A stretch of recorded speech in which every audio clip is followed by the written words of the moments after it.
show of hands, how many of you are presently still waiting for your stimulus checks? After much kicking and screaming and dragging of feet, Congress has finally gotten around to passing a bill in both houses.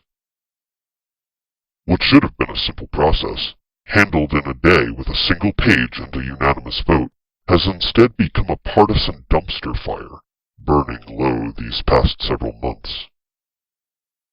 The bill has been delivered to my desk this morning, and I know many of you are anxious for me to sign it in all haste.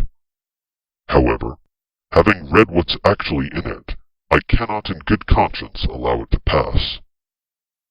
Thus, I am vetoing this bill, and sending it back to Congress once again to revise, redraft, and resubmit. I understand that this announcement will shock and anger many of you who are counting on this money, and you deserve an explanation as to why I have reached this conclusion. Please listen carefully, as it will seem counterintuitive at first, but I promise that it is in your interests and for your benefit that I have done this. That ultimately, it is the Congress who has betrayed your trust and abused the power you've given them, robbing you of your hard-earned money and holding up the works for what are ultimately very bad reasons. Allow me to explain. Normally, I would be against a stimulus bill of this kind out of principle. That it's not the government's job to pay your bills, or to hold a gun to your head and force you to pay that of your fellow citizens either. However, that is not my reasoning for objecting to this particular bill. In this case, the government itself is directly responsible for the present state of affairs.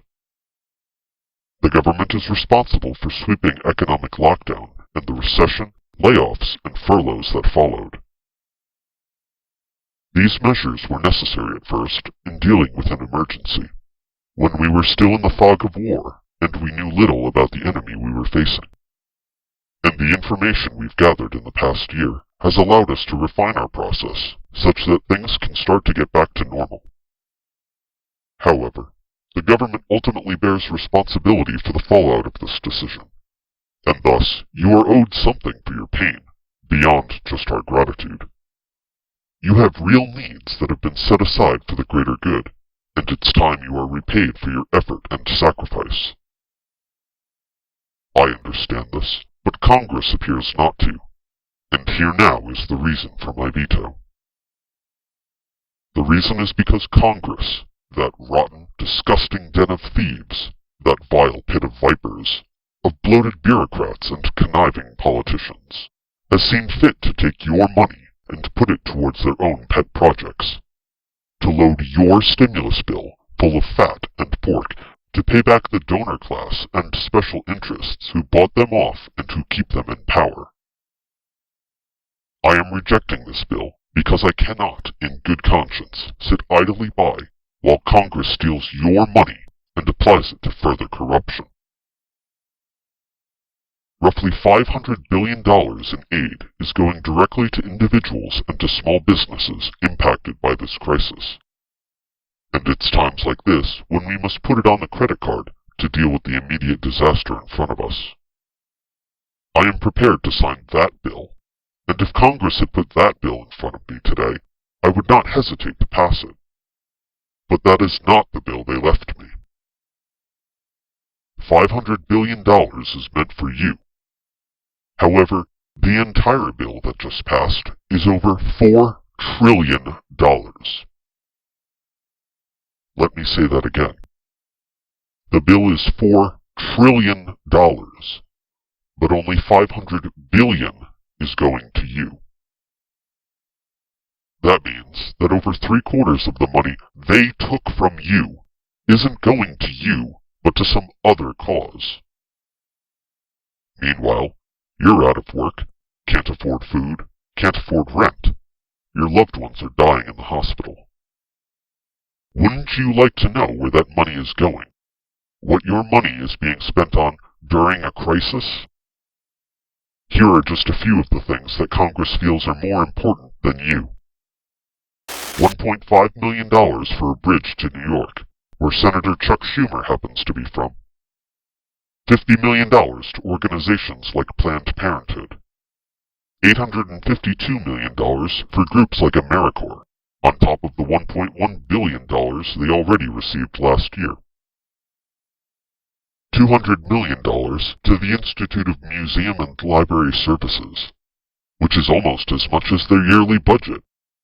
And they don't even audit how that money gets spent. But I'm sure they'll be an integral part of combating this current crisis. $270 million to the National Endowment for the Arts and Humanities, which is more than their annual budget. Again, an integral player in this current situation.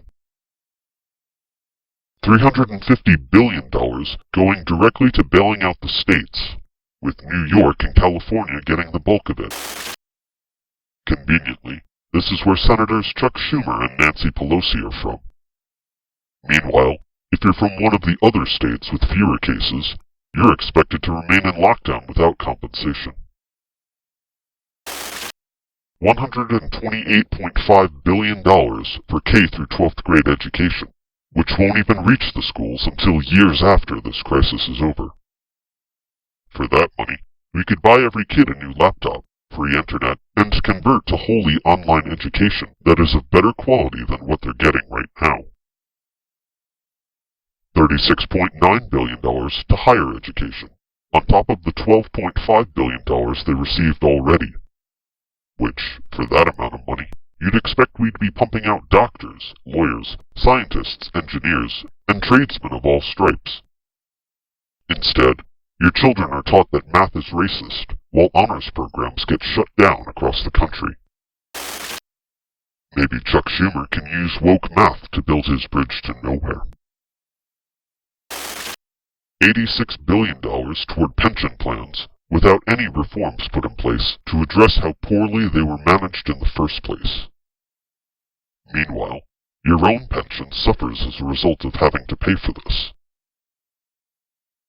$50 billion to the Federal Emergency Management Agency, or FEMA, which includes money paid to cover burial and funeral costs. Why that money isn't going directly to hospitals and the families of people who died is beyond me. $1.5 billion for Amtrak, on top of the $3 billion they already received last year. Meanwhile, Amtrak continues to lose hundreds of millions of dollars, despite constantly being propped up with subsidies year after year. Those of you who ride the train, do you feel you're getting your money's worth? For that amount, we could have high-speed luxury rails across this country that are clean and always arrive on time. This is just a handful of the bloat that plagues your stimulus bill, and there is far more than this left unsaid. Your tax dollars at work. Are you happy with the result? Because this is what your money has bought. These are Congress's priorities, which they decided over a glass of fine wine and a pint of ice cream. Meanwhile, you lie awake at night, wondering where your next meal will come from. Are you happy with the service your representatives are providing you with? Because in addition to all this wasteful spending, all this pork, you're also paying their salaries, which I hear range upwards of $150,000 per person per year. $4 trillion divided across 330 million citizens comes out to just over $12,000 for every man, woman, and child living in America. If we divide it up only among the 144 million taxpayers, that's well over $27,000 per family that you're paying over your lifetime. Yet you were only promised a measly $2,000. Do you think you'd be able to survive and do some good in this world with an extra $27,000 in your pocket?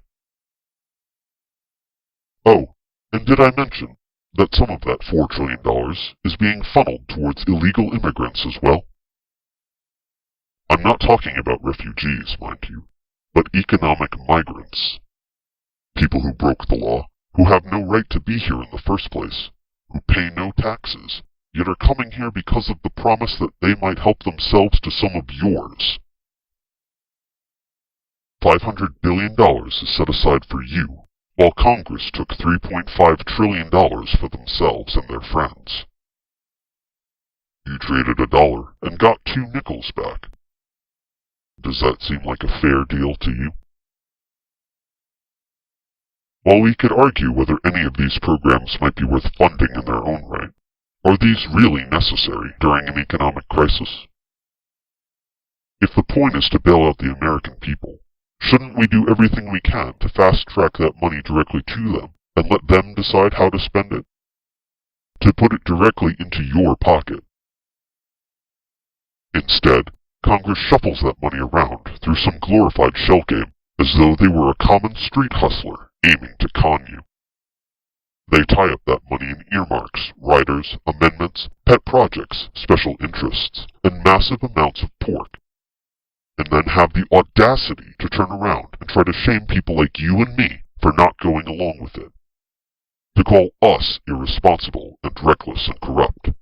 To accuse us of hating the poor and wanting grandma to die because we won't sign off on their trillion-dollar scam.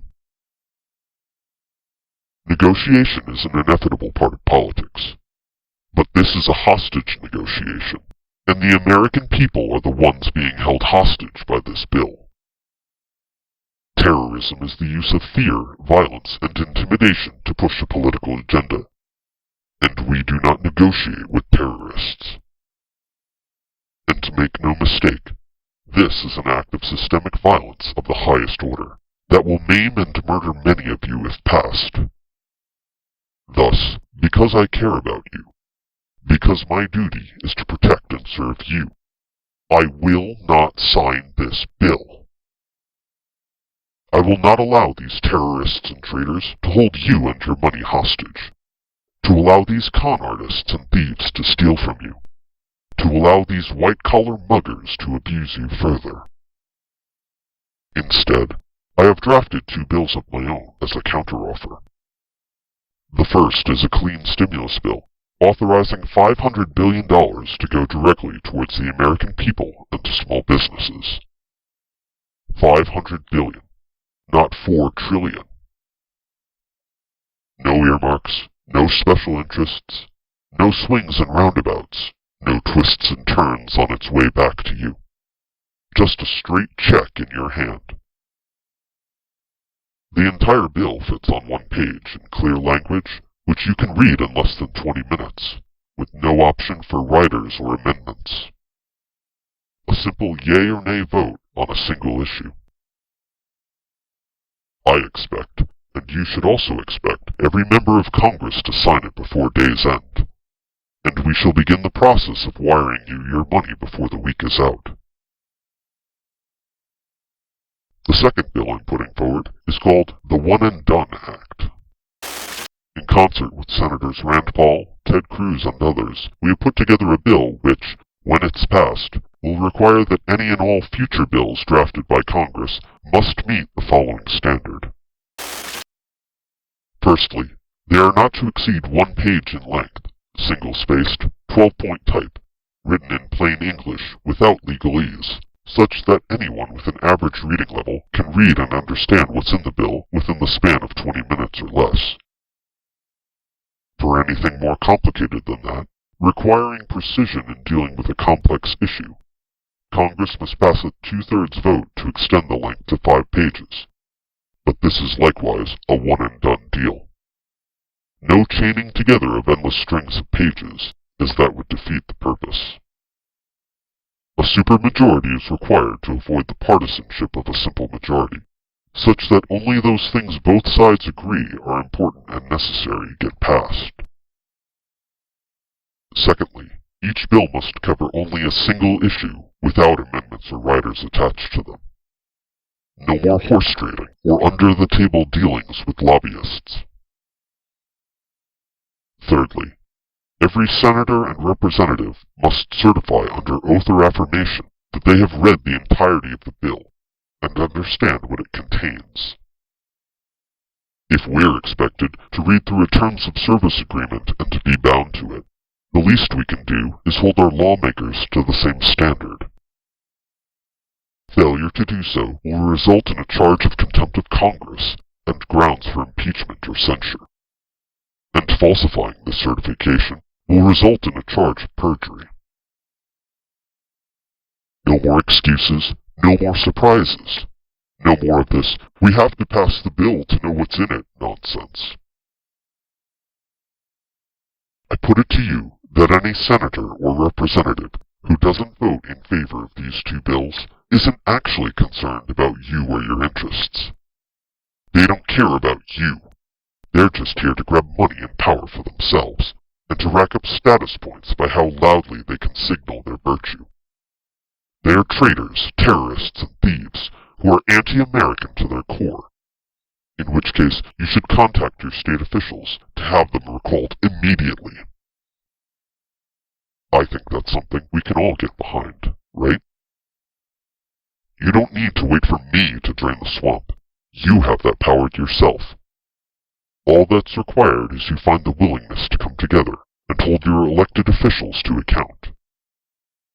Remind them who's boss, and demand that they pass a clean bill of health so that you can get paid what you were promised and get back to business as usual.